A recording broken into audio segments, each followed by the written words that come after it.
It's time for Father Knows Best. A visit with the Andersons in the white frame house on Maple Street in Springfield. Research shows that there are two kinds of husbands. The husband who takes no interest whatsoever in household affairs, and the husband whose wife wishes he'd mind his own business and leave things alone. Jim Anderson is about to find out that there is no happy medium. Margaret, you've been looking tired lately. That's Margaret over there. Oh dear. But we're on the radio, so.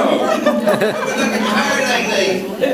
Jim dear, in 5 years I'll be 40, then you can swap me in for 2 20s. I'm merely trying to help.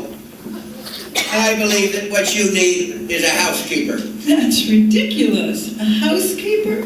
Then, when people like the Edwards come for dinner, there wouldn't be all that worry. Who are the Edwardses? Oh, Harry and Grace Edwards. He's the president of the Chamber of Commerce, remember? And they're coming to dinner when? Tomorrow night. I could have sworn I told you. Jim, is there any connection between the Edwardses and this sudden passion for a housekeeper? Oh, of course not. I just thought since you've been working so hard and you... Is there any reason for wanting to impress the Edwardses? Well, the Edwards is the head of the Chamber of Commerce, and there's an opening on the board. So you thought if we blossomed forth with a housekeeper... Margaret, being on the Chamber of Commerce is a great honor. No housekeeper.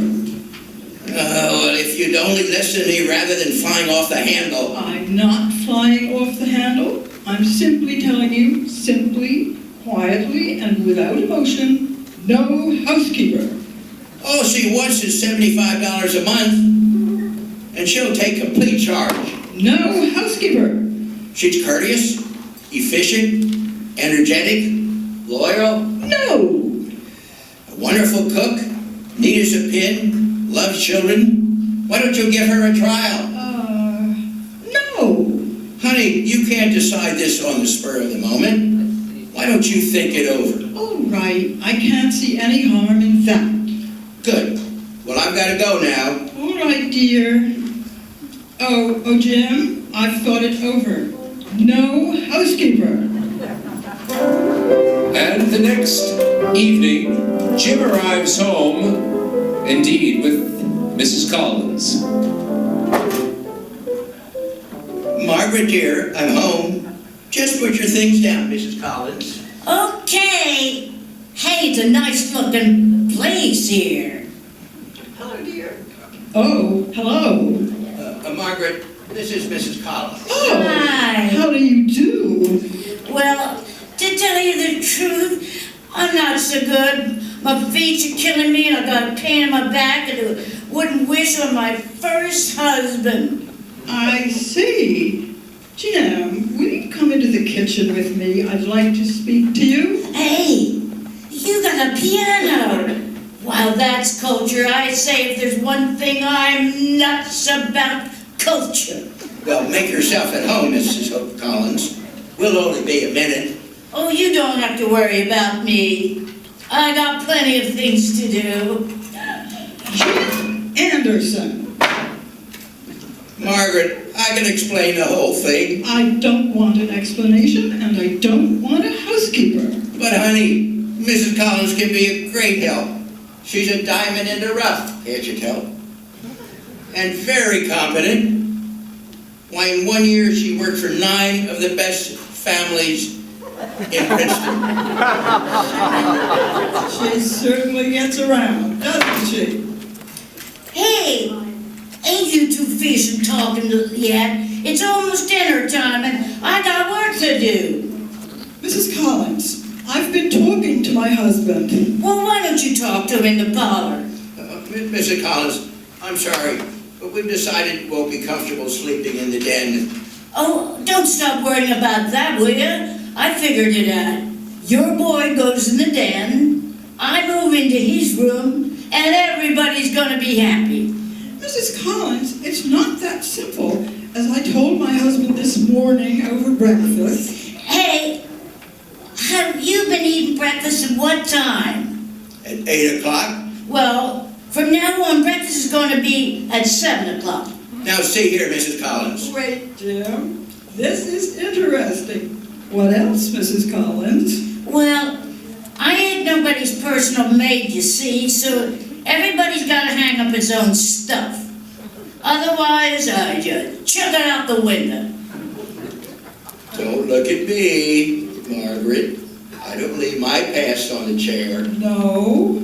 Go ahead, Mrs. Collins. I'm beginning to like the whole idea. Well, I don't mind if you invite folks for dinner, you see, but I gotta have 48 hours notice. That seems logical. What if somebody comes in unexpectedly from out of town? Well, I'll take them to a restaurant. Now, why don't you two kids go in the parlor and relax, and I'll just start fixing the food. All right, Mrs. Collins. Come on, kid. That's right, I got everything under control. Margaret, that woman's impossible. Oh, I don't think so, dear. She's a diamond in the rough, remember? Margaret, I'm going to fire her right now. Why, Jim, that wouldn't be fair. She's worked for 9 of the finest families in Princeton. And with the Edwardses coming to dinner... Oh, she can't be around them. Wasn't that the general idea, to impress the Edwardses? And unless I'm very much mistaken, they'll be impressed. Hey, Jim, get the kids, soup's on. Well, that was quite an about-face for Mother Anderson. It's now the next day, and that special dinner with Mr. Edwards, president of the Springfield Chamber of Commerce, and his wife Grace is underway. In the last 4 years, Anderson, bank business has increased a total of 9.2%, and that's progress. It certainly is, Mr. Edwards. That's progress if I ever heard it. Hey, why don't you two guys stop gabbing and eat your soup? Mrs. Collins, I smell burning in the kitchen. Now that's your imagination, dearie. Say, Jim, Yes, Mrs. Collins. could I take off this funny-looking cap? The uniform's okay, but this cap is driving me nuts. Mrs. Collins, would you please wait in the kitchen until we call you? Well, I can't hear anything in the kitchen. What do you want to do, talk about me? Well, go ahead, I don't mind. You finished, Mrs. Edwards? Yes, thank you. Look, dearie, if I was you, I'd lay off that bread. With a shape pure like yours, it's murder. Mrs. Collins, please go into the kitchen. Okay, I can take a hint. Yell if you want me.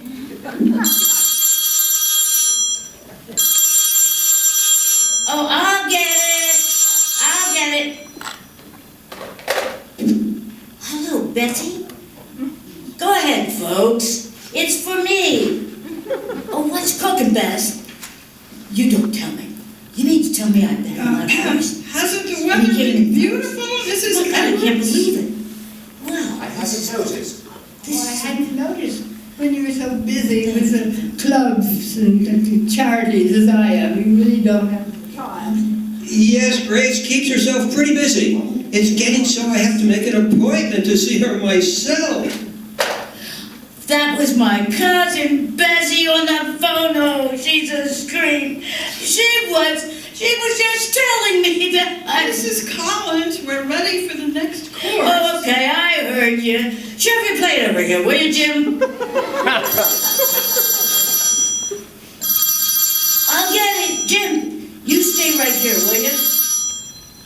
What do you think you're paying me for? That's a reasonable question, isn't it, Jim? Oh, hello, Mickey. I did? What did it pay? 50, 40. Hey, that's all right. Now listen, put $5 on. What's that one's name? Oh yeah, Little Jeff in the 4th at Bay Window. Yeah, $5 to win. Okay, Mickey, I'll give you a ground tomorrow. Well, Mrs. Collins has an endless assortment of talents, doesn't she, Jim? All right, Margaret. You don't have to rub it in. Just a little gem my husband brought home for polishing. That's all right, isn't it? 15.40 for two. I sure can pick 'em, honey. Any of you kids play the races? Mrs. Collins, nothing more important comes up in the next few minutes. Could we please have some food? Well, okay, but you're skipping a good thing if you miss this little Jeff in the fort tomorrow. Mrs. Collins, if you don't hurry up, we'll eat little Jeff. Tonight. Oh, good one, Jim. Okay, roast beef's coming up. Well, after this somewhat unusual dinner, Mr. and Mrs. Edwards beat a hasty retreat, leaving Jim feeling extremely shamefaced. That's what I like. People laughing and enjoying themselves. Mrs. Collins, I'd like to speak to you if I may. Talk nice, don't you? Go ahead, kid. Thank you, Mrs. Collins. I'm not usually one to complain, but... Complain. Go ahead right away if you feel you got a beef coming. Just spread it right out. Right now, Mrs. Collins... You got complaints, I want to hear them.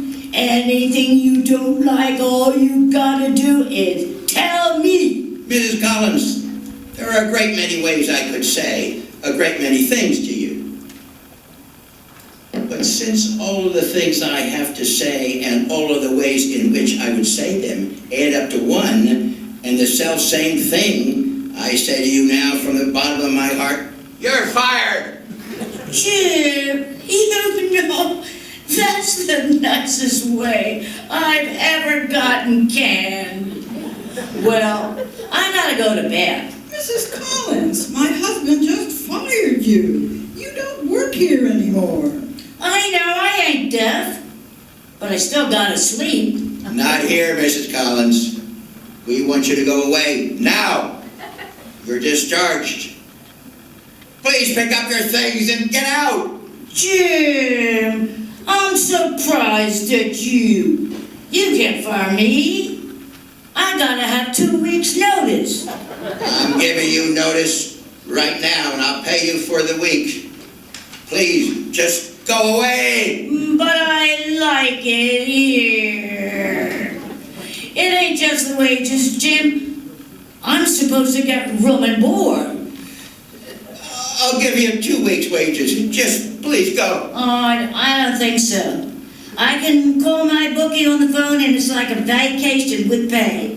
So you call me when breakfast is ready. Good night. I'll see you in the morning. Margaret, if they ever give out awards for the world's pride idiot, I think I'd win. Well, I won't argue with that, dear. After all, Father knows best. Well, Father certainly plunged into that head over heels. And now a week has gone by and we find Jim Anderson walking down a busy street in Springfield. Gosh, I wanted that spot on the Chamber of Commerce. The speeches I could have made. I say, Anderson. Oh, hello, Mr. Edwards. I didn't see you. There's a matter I'd like to discuss with you. Of course, Mr. Edwards. Anderson, that vacancy on the Chamber of Commerce board, it's yours if you want it.